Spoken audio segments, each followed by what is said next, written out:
A massive leak, more than 11 million records, is shedding light on how dark money flows through the global financial system. Boîte noire des paradis fiscaux, caverne d'Alibaba de l'évasion fiscale. These types of offshore entities have been used for decades. Système d'évasion fiscale touchant des hauts responsables politiques. Чорний скандал. Міжнародний консорціум журналістів опублікував масштабне розслідування coinvolti capi di governo, imprenditori, politici, For personaggi. involvement with terrorist organizations or authoritarian regimes in North Korea, Syria. Chiffres et bénéficiaires donnent le vertige. On y trouve 6 chefs d'État. Over the last decade, the largest international banks have been involved in multiple scandals. One name embodies the excesses of this renegade finance: HSBC. No matter where you live, no matter what kind of business you are in, if you wish to enter the offshore system, HSBC is likely to be your bank. Il y a à la fois l'argent de la drogue, à la fois l'argent du terrorisme, à la fois l'argent des diamantaires belges, à la fois l'argent du Gotha, du showbiz.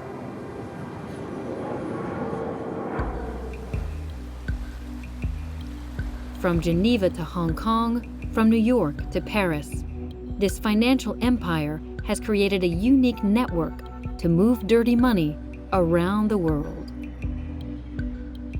HSBC is considered one of the best money laundering institutions globally.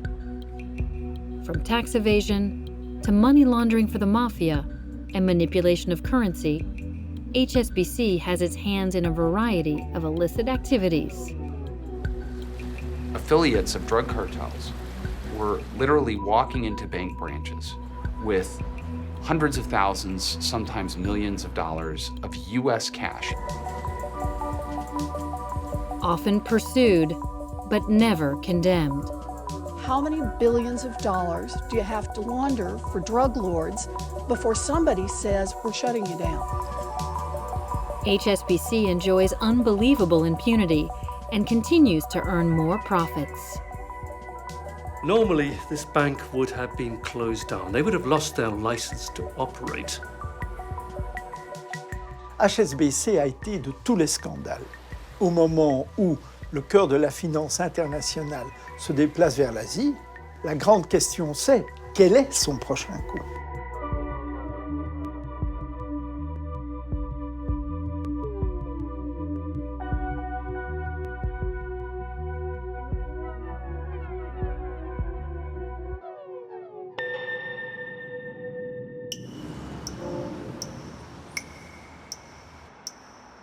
HSBC stands for Hong Kong and Shanghai Banking Corporation. In Hong Kong, it is simply called the bank. It's here that HSBC was born and where it makes the bulk of its profits. It is the most Chinese of Western banks, or the most European of Chinese banks. For new Chinese billionaires, it serves as a hub to invest their fortunes. To the rest of the world, it offers a whole range of top-of-the-line financial services.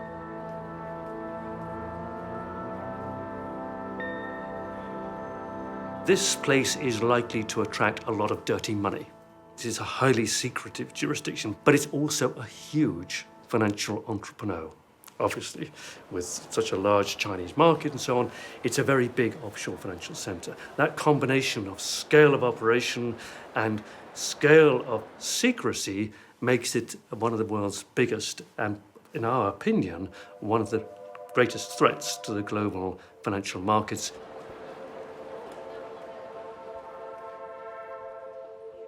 In April 2016, a handful of investigative journalists unveiled a treasure: 11 million confidential documents that revealed the operations of a law office specializing in tax evasion.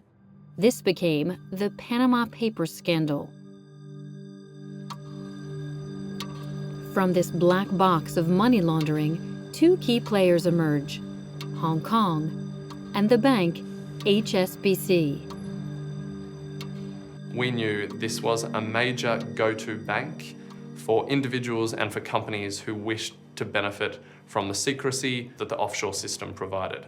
So I or one of my colleagues searched the Panama Papers database with the term HSBC, and you saw thousands of results, thousands of emails, thousands of Excel documents, thousands of Word documents that in some way were discussing HSBC's role in this offshore system.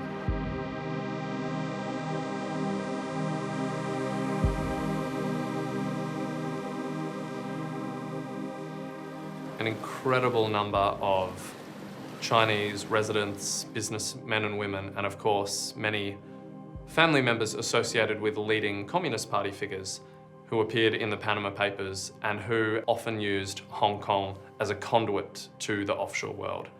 They're not the kind of clients who walk in on a bright Tuesday morning to draw a check or to make a deposit. I just shake my head at much of what I see. Hong Kong doesn't have currency controls at its border. You know, if you can get the money out of China, you can fill up an 18-wheel truck and drive the cash in. Nobody's going to ask you to declare that. As a former undercover agent working within the money laundering networks of drug cartels, Bill Mosher is now working for the Chinese government. He tracks the flow of illegal money leaving the country.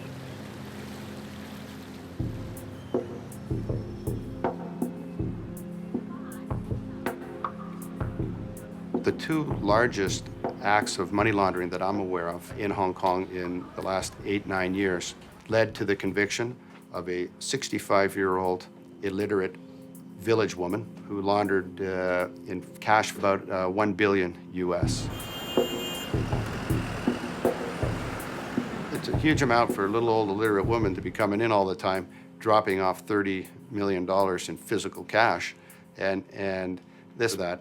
The next person of note who brought in $13 billion in physical cash was a high school dropout who used to drive across a truck across the border from Guangdong every day with about 50 million. How can that much money move into a system and nobody but the strawmen, the dumbest two in it, get jail time?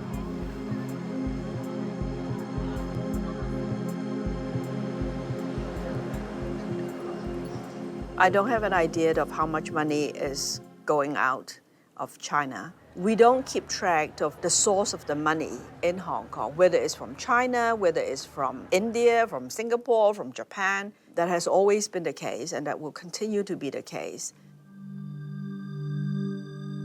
Laura Chaw is the face of the Manhattan of Asia.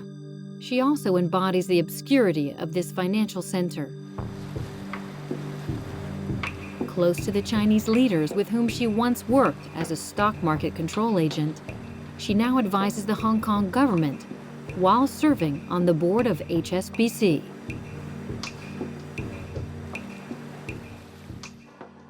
What was the impact of the Panama Papers in Hong Kong? It was an item, a headline for a few days. I don't think anybody was talking about the Panama Paper anymore. Today are days of morality. It's rather immoral to have tax evasion. There's no problem for Hong Kong companies to incorporate BVI or Cayman Island or Bermuda companies, and some of these are listed on our market. And there's no problem with that? There's no problem, yeah.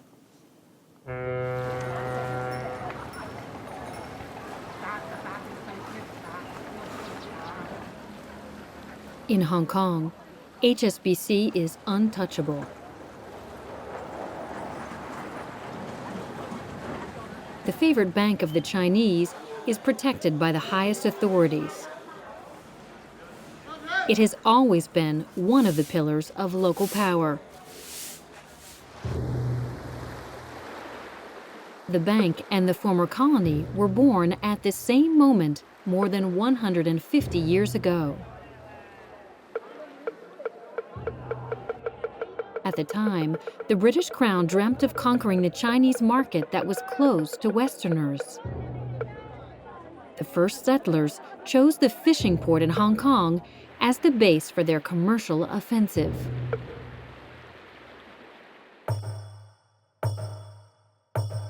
The British began trading opium, destined for the Chinese market.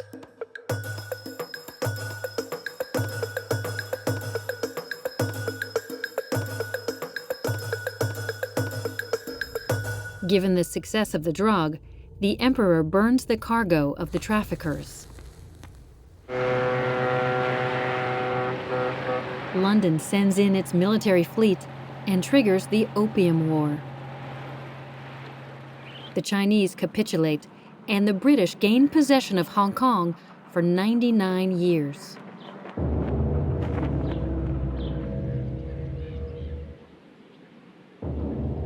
The British were controlling large parts of India, where opium was grown. And basically, the British realized that opium was something that people wanted, and they realized that they had a lot of opium to offer, right? So before opium really sort of took off, the balance of trade was in the favor of the Chinese.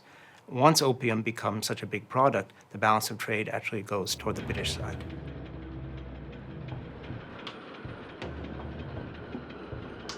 The opium trade has its golden age, and the settlers need a bank.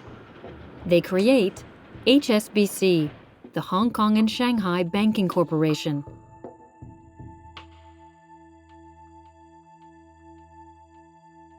The most notorious traffickers in the city, mostly Scottish, sit on the first board of directors.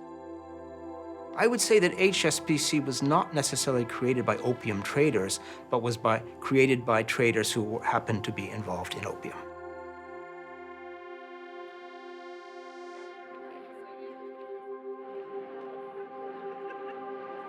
In Hong Kong, HSBC takes power. It prints the local currency, finances the construction of the city, and serves the interest of Her Majesty in the Far East.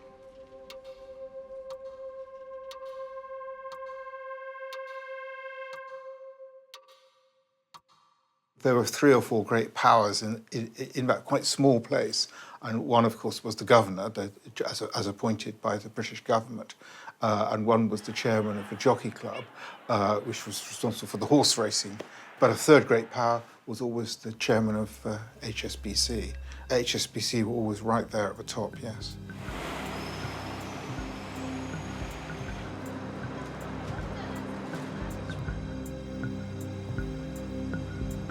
HSBC has never changed its DNA. Formerly the Bank of Pirates, it continues to function on the dark side of finance. The only difference is, it no longer operates only in Hong Kong. The bank has become a global empire.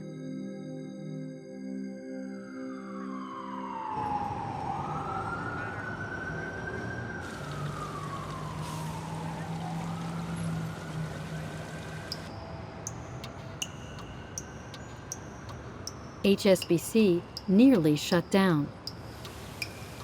The fate of the bank was played out in the United States in 2012, 4 years after the outbreak of the financial crisis.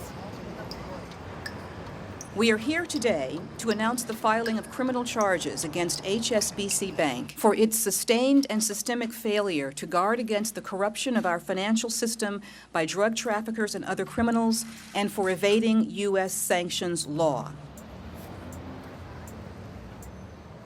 The Minister of Justice accuses HSBC of laundering the money of the Mexican and Colombian cartels that control the trafficking of cocaine. Nearly 1 billion euros were said to have passed through its Mexican subsidiary before being recycled into the U.S. economy. Affiliates of drug cartels were literally walking into bank branches with hundreds of thousands, sometimes millions of dollars of U.S. cash in Mexico and putting it through the teller window, sometimes in boxes that were specially designed to fit through the teller window. And the HSBC employees took it, they deposited it, and gave the person a receipt and never reported the conduct and never stopped it. And that didn't happen once, it didn't happen twice, it happened systematically over the course of about a decade.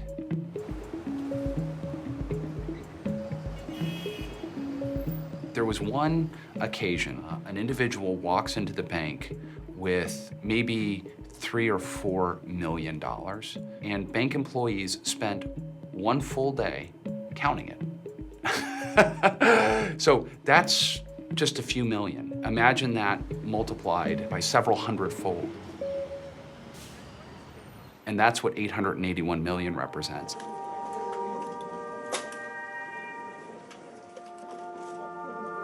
The investigation is overwhelming.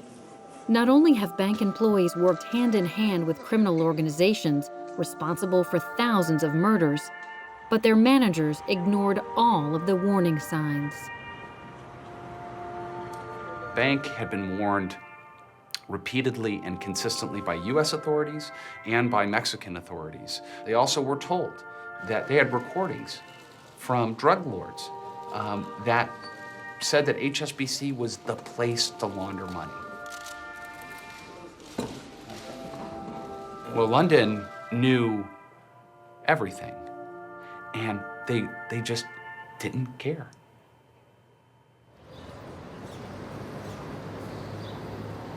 The accusations are serious. The bank risks losing its license in the United States. The case may precipitate the fall of a company that employs 300,000 people on 5 continents and manages a sum of $3,000 billion. If HSBC were a country, it would be the 5th world economic power. Bank leaders travel to Washington to be auditioned by the Senate. Please stand, raise your right hand. HSBC must be rescued.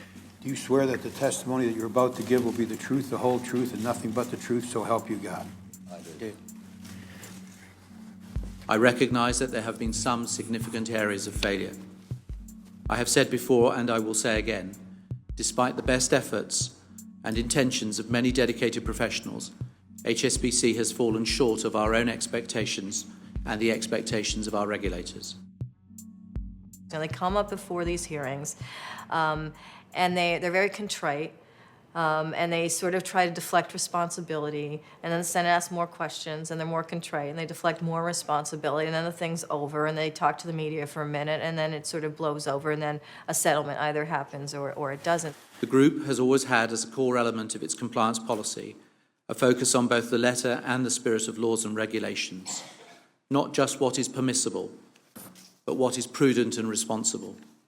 Most of the executives that have been called before the Senate investigation committees have effectively dodged all of the questions fairly significantly. So from that perspective, the HSBC executives are almost reading from the same script, being directed by the same director as the senior executives from the American banks.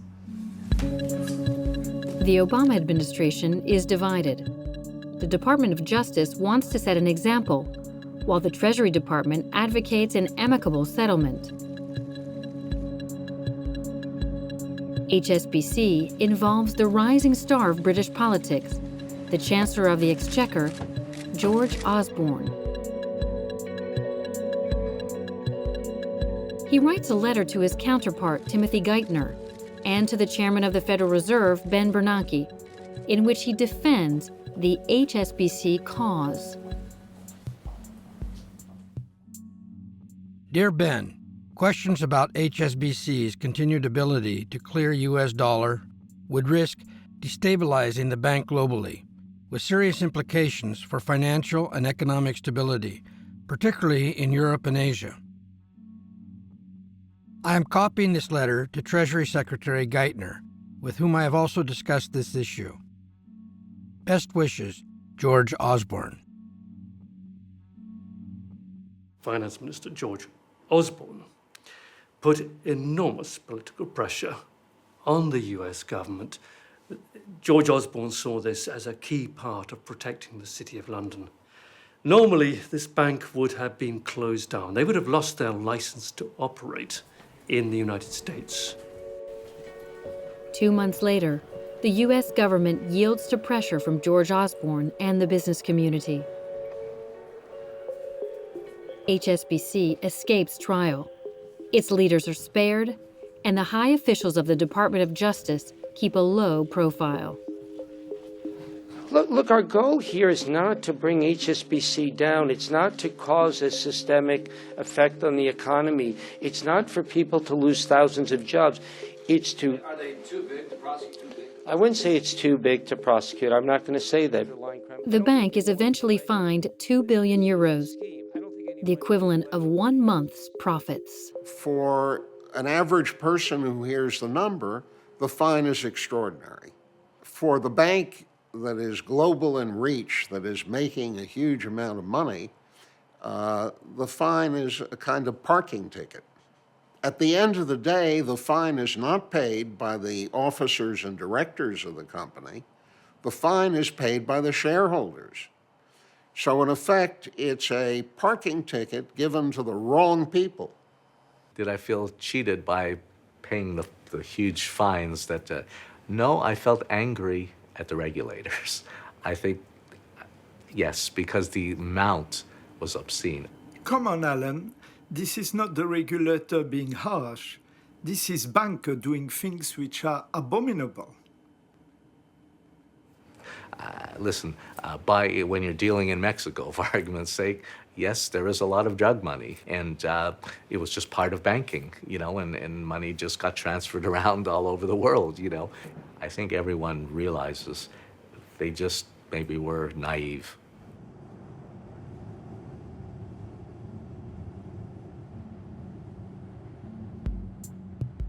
HSBC saved its skin. The bank gives rise to a new privilege, namely that of being too big to jail.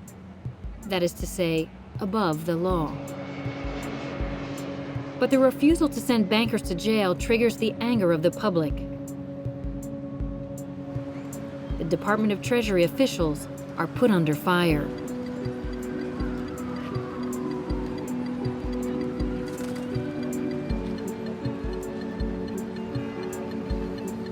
Thank you, Mr. Chairman. And thank you all three for being here today. How many billions of dollars do you have to launder for drug lords, and how many economic sanctions do you have to violate before someone will consider shutting down a financial institution like this? Mr. Cohen, can we start with you? For our part, we imposed on HSBC the largest penalties that we had ever imposed on any financial institution. Let me just move you along here, though, on the point, Mr. Cohen. My question is, in your opinion, how many billions of dollars do you have to launder for drug lords before somebody says, we're shutting you down? Well, Senator, the actions, and I'm sure the regulators can address this issue, the actions that we took in the HSBC case, we thought were appropriate in that instance. Governor Powell, perhaps you can help me out here? Sure. We don't do criminal investigation. And in the case of HSBC, we gave essentially the statutory maximum civil money penalties, and we gave very stringent cease and desist orders, and we did what we have the legal authority to do. And I'll just say here, if you're caught with an ounce of cocaine, the chances are good you're going to go to jail. If it happens repeatedly, you may go to jail for the rest of your life. But evidently, if you launder nearly $1 billion for drug cartels and violate our international sanctions, your company pays a fine and you go home and sleep in your own bed at night. Every single individual associated with this. And I think that's fundamentally wrong. I agree with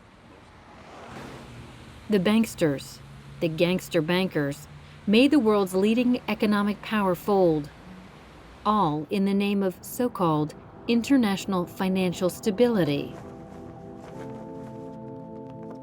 You have to ask, if you don't prosecute these people, who the hell are you going to prosecute? Who has jurisdiction over an institution that operates in 100 countries? Who has the responsibility for taking on that kind of criminal undertaking?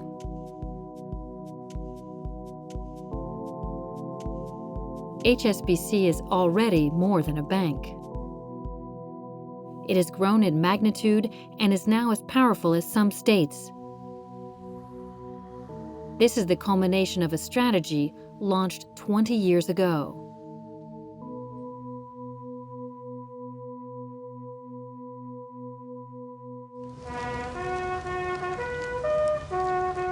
It all began in 1997.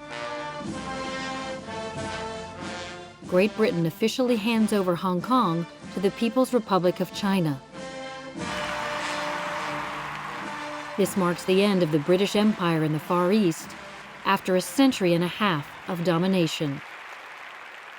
The story of this great city is about the years before this night and the years of success that will surely follow it.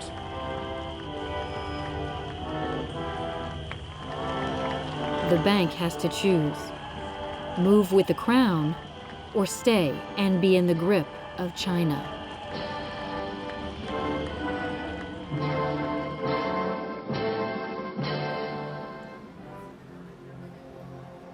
HSBC decides to have it both ways. It moves its headquarters to London, but keeps the heart of its business in Hong Kong.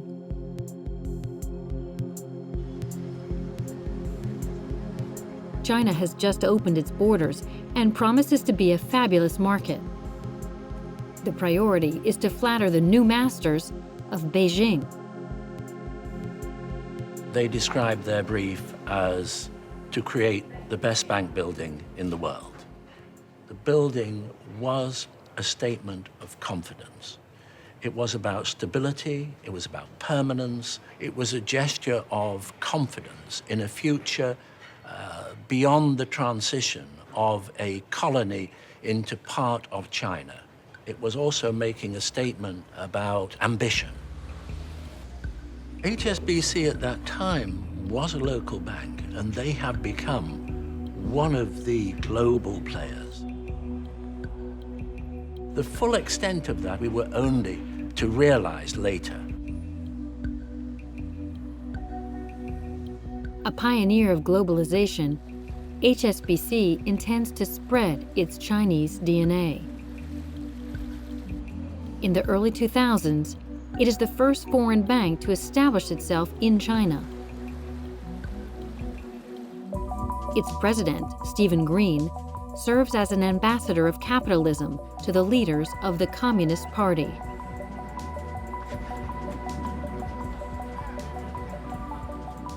Initially, we were actually advisors to Bank of China, Shanghai, to raise capital. So during the process, the president of Bank of Shanghai asked me, what about your own bank? We love HSBC to be part of our investor groups. So I reported back to Stephen Green, and actually Stephen was quite good. Stephen took a flight, went to Shanghai together with me, had a dinner with the president of Bank of Shanghai. After dinner, he came out to say, I like this bank, and also I trust that individual. Let's do the investment. And of course, the payoff was good too.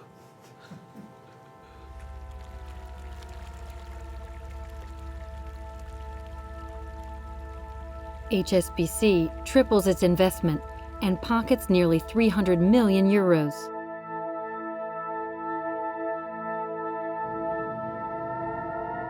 The bank extends its honeymoon with Beijing by exploiting its own history. Under the dictatorship of Mao, it was the only bank to maintain a presence in China.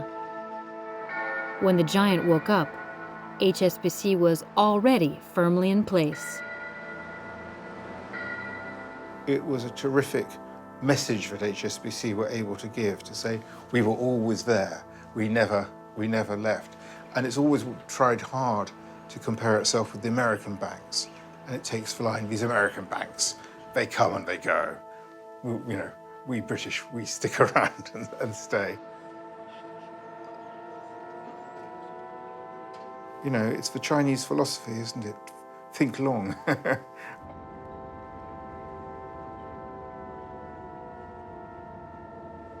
Once again, history will accelerate the fate of HSBC. In September 2007, the financial crisis hits the streets of London.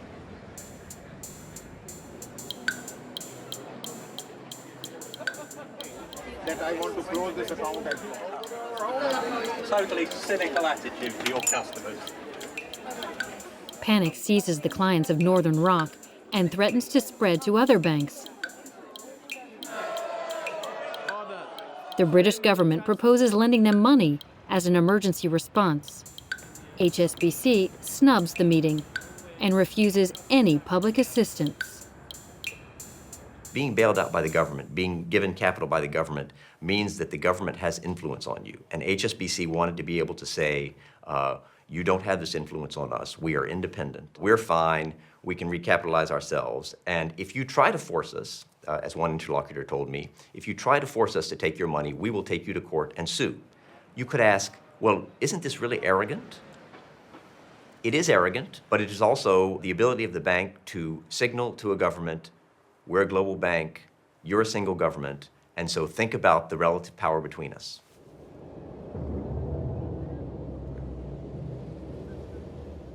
HSBC bankers prefer to turn to their friends, Hong Kong businessmen who made their fortunes through trade with China. The bank offers to sell them 18 billion euros of shares. We knew when the bank was facing some problems, we have to help out. And you know, the share price was very, very low at the time. And for most business people, the best thing was, why not take a share of the rights issue?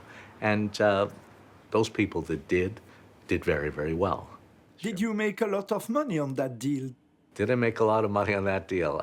I think that, yes, normally we don't give out figures, but it's a nice profit.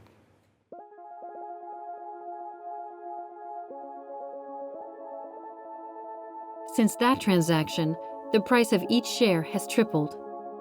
As always, HSBC made its shareholders rich. But history will remember that for the first time, Chinese money rescued a British bank. Driven by its Chinese business, HSBC is taking advantage of the crisis. While its competitors suffer losses, it is crowned at Westminster. Its president, Stephen Green, enters the House of Lords. I, Stephen, Lord Green of Hurstby Point, do swear by Almighty God that I will be faithful and bear true allegiance to Her Majesty Queen Elizabeth, her heirs and successors, according to law. So help me God. The banker, who is also a deacon, preaches the good word on Sunday at church, where he criticizes the influence of money. Lord Green was himself an upstanding member of society as well as being a moral banker, if you like. So he was the acceptable face of banking at a time when most bankers were not acceptable. Immediately after, Stephen Green entered the government as Minister of State for Trade and Investment. It was probably a dream come true for him, and this, of course, was at a time when the Cameron government and George Osborne, the then Chancellor, were very, very keen to build up Britain's links to Asia and to China in particular.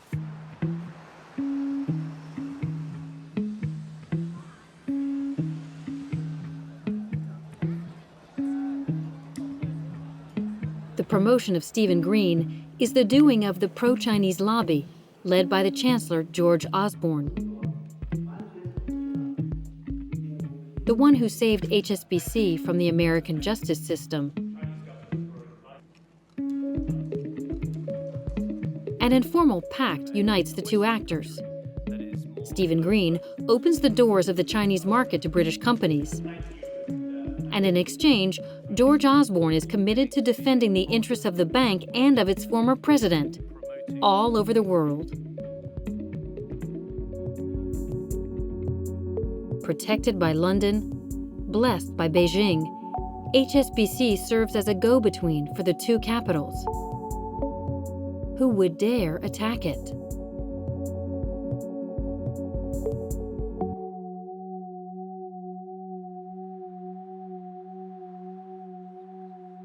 In Paris, a senior official of the finance ministry is waiting for his chance to go on the offensive. He's gotten his hands on HSBC's best-kept secret, the list of 100,000 customers who hold accounts in Switzerland. These documents were given to him by a former computer scientist of the bank. They reveal in detail the clandestine circuits that make it possible to clean dirty money. There's talk of 180 billion euros, more than the budget of the European Union. Pour les agents du fisc, pour les spécialistes de la finance, c'est pas quelque chose qu'on découvrait. Mais personne n'avait eu le loisir d'observer des choses qui par nature sont cachées ou secrètes. Et là, ce qu'on a vu apparaître, c'est quelque chose de gigantesque et industriel, avec des armées d'avocats, d'experts comptables, de cabinets conseils et tout ça. Múltiple información económica, medios de comunicación pusieron al descubierto la mayor fracción bancaria obtenida en toda la historia. В отделении банка HSBC разгорается скандал из-за утечки в прессу служеб. Swiss Leaks. It's under this name that the world media reveals the scandal and publishes the names of fraudsters. To mafiosi, heads of state, dictators, or ordinary citizens, to all its customers, HSBC offers numbered anonymous accounts and provides turnkey shell companies to evade the laws. The only condition? Customers must deposit at least 1 million euros. Il y a à la fois l'argent de la drogue, à la fois l'argent du terrorisme, à la fois l'argent des diamantaires belges, à la fois l'argent des chirurgiens dentistes français, à la fois l'argent du Gotha, du showbiz, de l'aristocratie française et européenne. C'est l'argent qui vient vraiment de tous les endroits, tous les domaines possibles. Là où il y a de l'argent, il fallait à un moment donné, c'était un sport national, cacher son argent en Suisse, chez HSBC.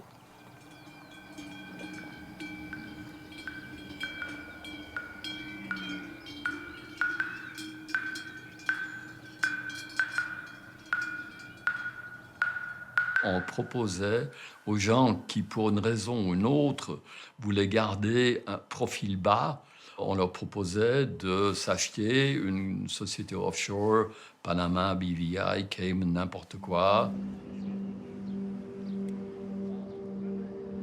Toutes les banques de la place se faisaient de la concurrence, ça c'est absolument clair. On ne pouvait grandir que par l'apport d'argent frais.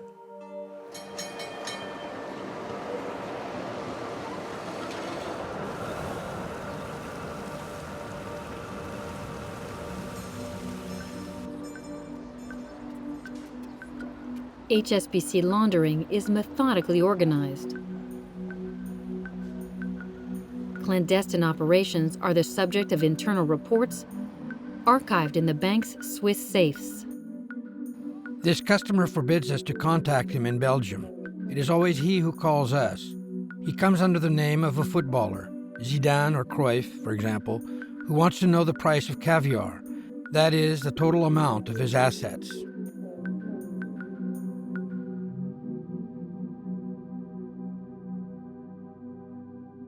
Genève, par rapport à Londres, n'était pas indépendant. Il ne faut pas croire ça.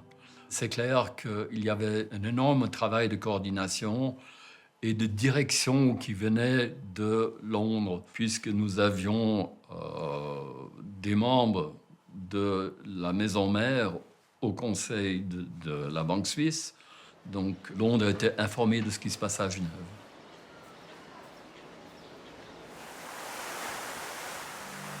After the laundering case of drug money in the United States, the revelations about the tax evasion of VIPs was more unwanted than ever. HSBC becomes public enemy number one. Even the Swiss feel obliged to intervene. A raid is organized in front of the cameras. Ici, on parle de gros dossiers, on parle de milliers de documents, on parle de quantités astronomiques de données informatiques. Pour vous dire, lorsque nous avons copié les serveurs d'HSBC, il a fallu plusieurs jours pour faire tourner les appareils servant à copier les données. Donc voilà, c'était suffisamment important pour qu'il n'y ait pas moyen, techniquement même, d'effacer rapidement toutes ces données. Le problème du gouvernement suisse et des autorités publiques suisses, ils sont le dos au mur. Et ils voient immédiatement les conséquences titanesque, c'est le tremblement de terre.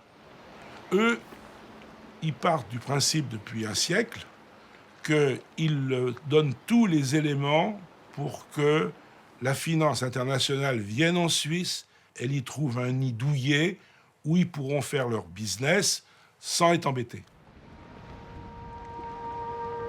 The Swiss judiciary closed the investigation 3 months later.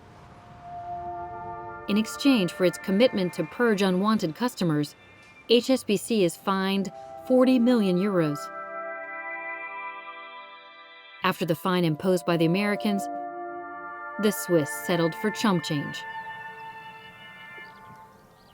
L'amende maximale qui peut être infligée en droit suisse pour blanchiment d'argent est de 5 millions de francs suisses. Lorsque vous faites une négociation, il ne suffit pas d'avoir des cartes. Il y a aussi le colt que vous avez à la ceinture. Et en tant que procureur en Suisse, par rapport aux établissements financiers, c'est un colt de très petit calibre. Qu'ils aient réussi à négocier ça à 40 millions, c'est bien, ça prouve qu'ils ont de bons négociateurs. Je rêve d'un jour où les juges d'instruction français émettront des mandats d'arrêt internationaux contre les grands patrons des banques suisses et les obligeront à venir menotter à Paris. Alors, on m'a dit, non mais, Veilpo, comme d'habitude, il déconne. Je ne déconne pas du tout. On a besoin d'honnêteté et de morale. Et il faut que les grands patrons des grandes banques qui commettent des choses comme ça viennent s'expliquer devant le peuple, c'est-à-dire à la barre d'un tribunal. There will be no lawsuit against HSBC, nor the bankers at the court of law. In France and in Belgium, for example, ministers of justice prefer to negotiate. As for the Parisian official who had gotten too close to the fire, he is dismissed from the investigation. Roland Veilpo, il est en vacances en Chine, on l'appelle, on lui dit Roland, quand tu rentres, passe me voir. C'était le directeur de relations humaines de Bercy qui lui a dit écoute, là tu es déchargé du dossier, tu pars à Melun, je crois, pour devenir conservateur des hypothèques. Ça faisait 2 ans seulement qu'il était en poste. Normalement, on reste 5 ans en poste. Donc là, il a bien compris que c'était pour une raison simple, on l'avait déjà demandé avant, c'était arrête avec cette opération chocolat, il y a trop d'enjeux, on se fâche avec la Suisse, on se fâche avec Nicolas Sarkozy, on se fâche avec beaucoup de gens, on va passer à autre chose, on va mettre un peu le pied dessus.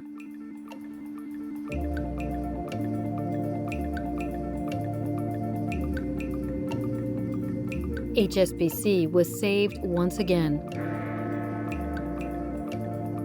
The bank is no longer just too big to jail.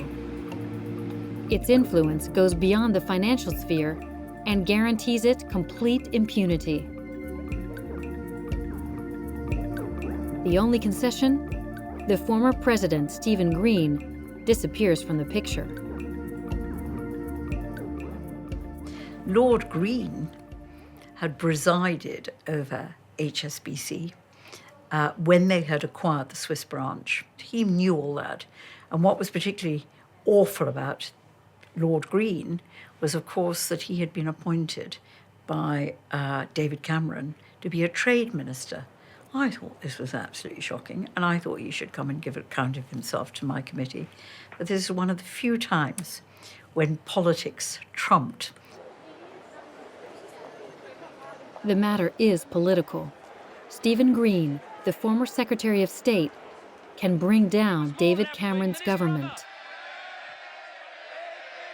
Does the Prime Minister expect us to believe that in Stephen Green's 3 years as a minister, he never had a conversation with him about what was happening at HSBC? My responsibility is the tax laws of this country, and no one has been tougher. This government has been tougher than any previous government.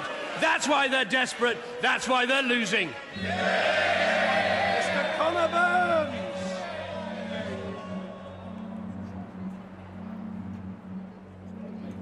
Some parliamentarians refuse to bury the case and prosecute the bank.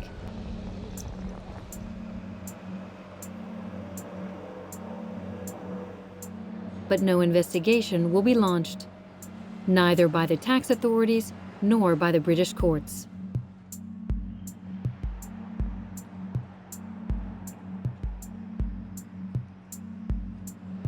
The elected officials will have to content themselves with hearing from the leaders of HSBC. And it's the turn of the new boss, Stuart Gulliver, to begin the series of auditions. So I have made substantial changes, which hopefully we'll get the chance to explain to you all. 3 years after Washington, the same scenario with the same script is being replayed in London. I'd like to put on the record an apology from both myself and from Douglas for the unacceptable events that took place at our private bank in Switzerland in the mid-2000s, which is clearly an apology we'd like to make to you all, to our customers, our shareholders, to the public at large. You do understand how this looks today? The example comes from up high. The manager himself received his bonuses on an account in Switzerland, managed by a ghost company based in Panama. Structure that at a particular time of Swiss private bank. He had family here, he was born here, he sent his children to here, he worked from here, he voted here, and yet because he claimed that his residence was in Hong Kong, he didn't pay British tax. And when we asked him, why don't you pay the proper tax? His reply was quite interesting, because he said he didn't want other people in the bank to know how much he earned. So it was set up for reasons of privacy and no nefarious reasons whatsoever. How much did you put into the Panama account? It was $7.5 million US. Stuart Gulliver was one of the best paid investment bankers in the world. I think that tells you that he really cares about money. Mr. Gulliver will get on a lot faster if you give a straight answer to a straight question. You agree with me it's caused reputational damage to the bank? Yes. Are you the appropriate person in those circumstances to remain as the Chief Executive Officer of HSBC? I believe I am, because my tax affairs are in order. He said he couldn't understand why the question was so aggressive. Yeah, it just shows you, I suppose, that bankers of his generation who grew up as investment bankers in the pre-crisis world were living in a bubble. When they are face-to-face with parliamentarians, they sometimes get exposed for living in those bubbles. Has Gulliver changed? I don't think Stuart Gulliver can fundamentally change. One of the ministers once said to me in a corridor in the middle of these hearings, do you realise that what you're doing is putting them off from coming to the UK? And I laughed, because I thought he was joking. And then I realised he was serious. The Swiss leak scandal was the last chance to sanction HSBC's practices.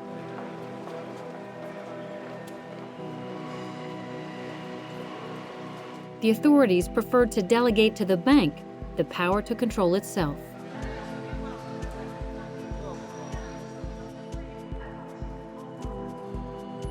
It has since recruited 9,000 people, tasked with identifying suspicious transactions and to denounce them internally. Case closed. The Banksters say that they've changed.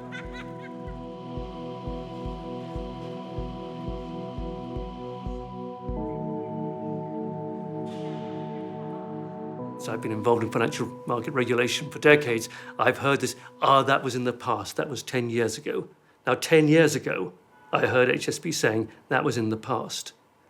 And yet scandals that have emerged show that their claims 10 years ago were hollow. At this stage, I don't believe it. I do not believe that they've cleaned their act up.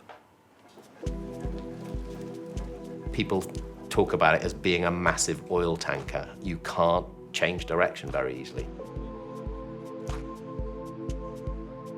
Are we capable of regulating the banks properly? Of course we are. Do we want to? Is the really probably important question. The British government has turned the page. It has other priorities, and HSBC has other ambitions. China needs its services. Beijing wants to set out to conquer the world.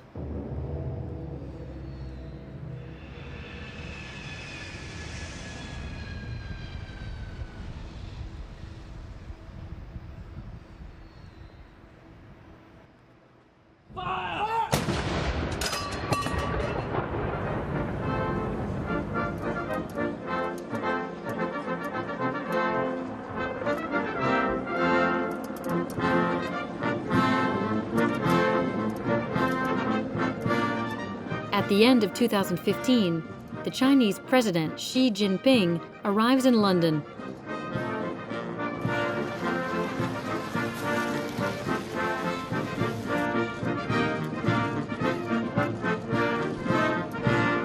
The United Kingdom unrolls the red carpet and celebrates the Sino-British friendship with great fanfare. Your visit to the United Kingdom marks a milestone in this unprecedented year of cooperation and friendship between the United Kingdom and China, as we celebrate the ties between our two countries and prepare to take them to ambitious new heights.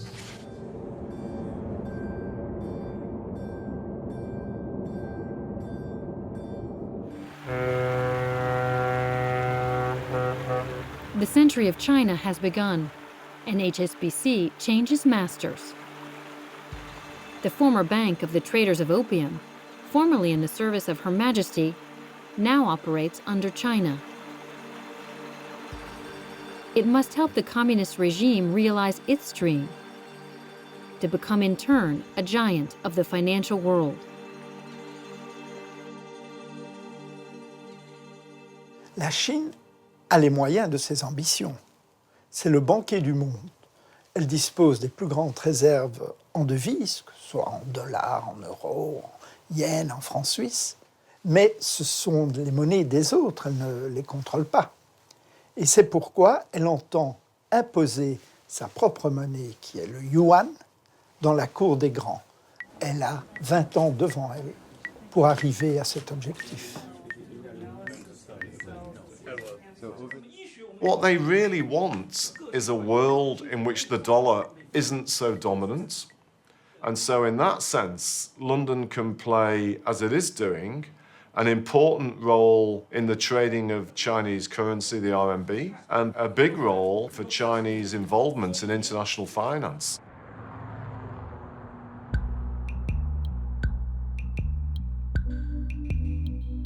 To dethrone the dollar king, China must have its currency, the yuan, accepted as the currency of reference in international trade.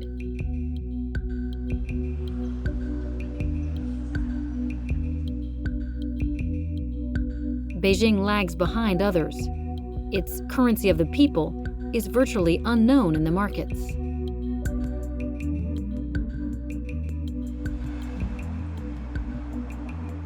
HSBC is one of the world's leading foreign exchange houses, and HSBC has a very strong position in the currency markets in Hong Kong as well as London, and as a result, HSBC is a very natural bridge between China and the city.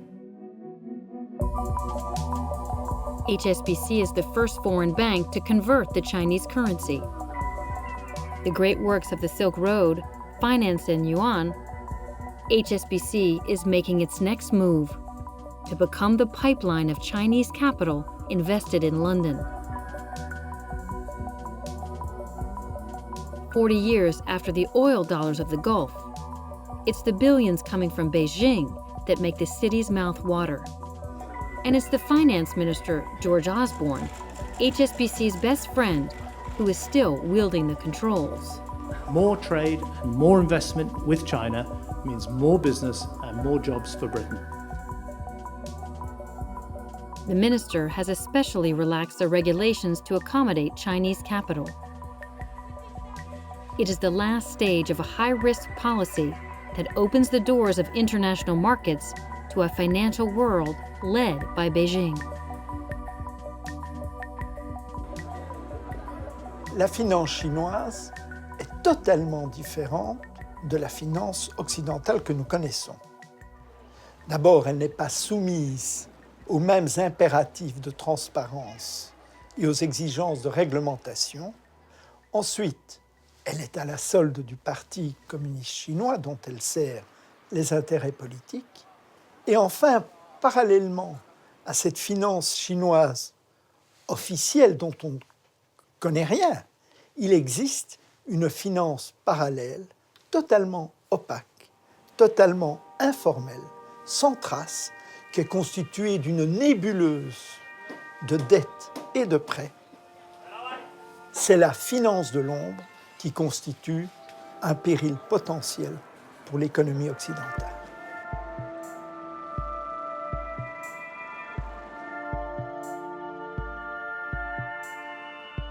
As you have firms of the stature and the size of HSBC marrying up with rising Chinese banks that are now so huge, yeah, it's a recipe for potential disaster.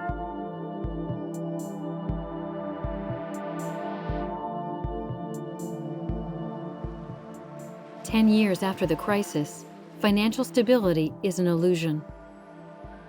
By helping China become the world's banker, HSBC has created a new threat. So far, Beijing has always managed to contain its financial crises within its borders. But today, the banksters have taken down the firewalls. And with the first spark, the fire will spread to the west. And in the face of the impotence of the states, it is again the people who will pay the bill.